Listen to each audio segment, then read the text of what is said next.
is like it's happening now, right? But like, why y'all think it's taking like so long? Like, why y'all think there's still like a gap in representation of female leadership in corporate America or in healthcare or just in like public figures like all together like right now? Like, why is it just like yeah, now it's getting better, but if you turn on a WNBA game, like it's still gonna be empty seats. Like people still ain't trying. I'm gonna be like, I'm not gonna go too hard there, but I'm just saying, like, there's still gaps, and so why do y'all think there's still gaps in representation in 2022's America? I actually looked up some statistics that Ooh. it's from 2018. Everything kind of lags behind a couple of years for them to do their research and data collection. And this is from the Center of American Progress. So it's a nonpartisan policy and research organization. And so I don't want to bore you with statistics, but when I saw them, I was very shocked. So basically, they said that women make up about 50.8% of the US population.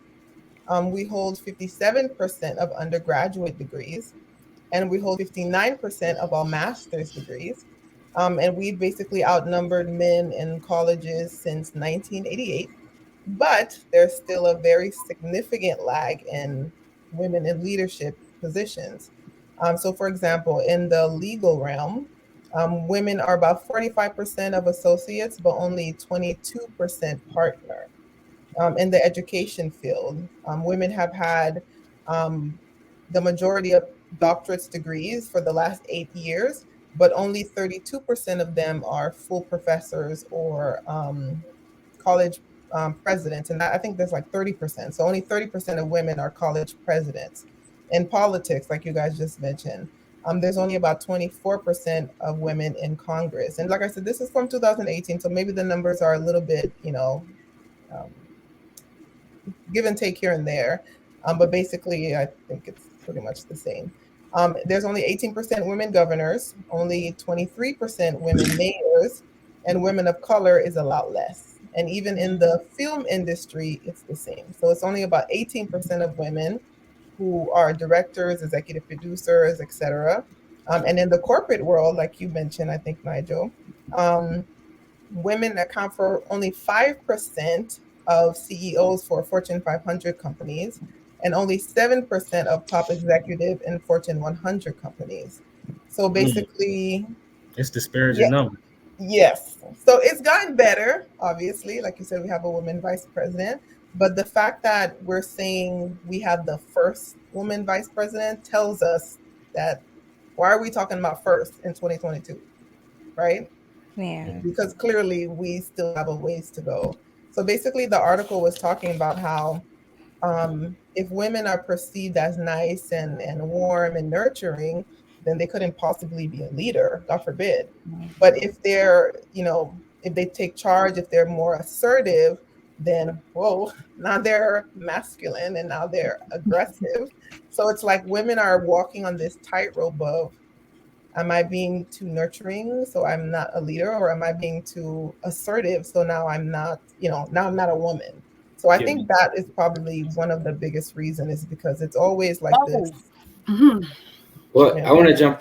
Sorry, I want to jump in. I I was talking to my coworker the other day, and because he said one of his worst bosses he's ever had was a woman, and it's because it's like they have something to prove in that spot, Mhm. and it's how they got there was being this overbearing, this annoying. He said having a male boss is he'll have a male boss any day, but having like any female super, and it's not to be sexist or anything.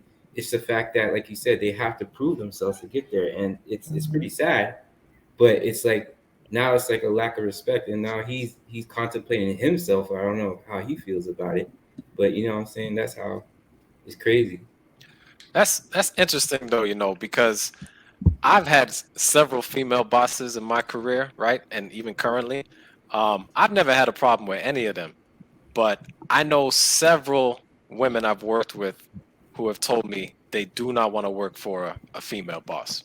And I always thought that was really interesting because I would think as a guy, I'm cool with a guy, and I've had female bosses as well, and I'm cool with them too.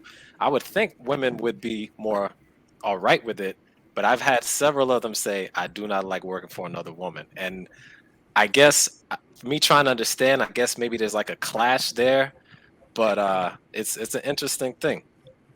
That is crazy that you say that, because I asked my coworker today, who's a female, because I knew I was coming on this show today, and I asked her. I said, you know, because both of our bosses are female, and I'm asking her, I'm like, do you think that you would rather a male boss, you know, as your manager?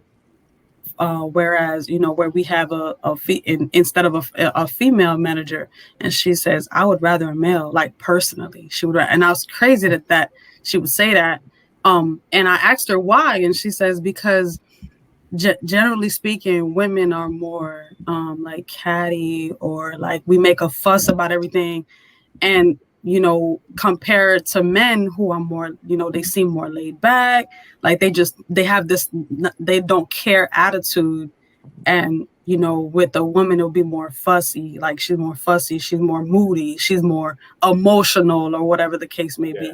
So I just find that, right. So I'm just like, okay, so, you know, I mean, does that make her a bad boss, or is it just like, okay, because he doesn't have anything to prove? Like, I'm trying to figure out like where the disparity lies there, you know? Yo, what's up, everybody? This is DTH of the Hold Your Point podcast crew. Thanks for watching the video. Make sure you like and subscribe for more content. And as always, we'll see you next time.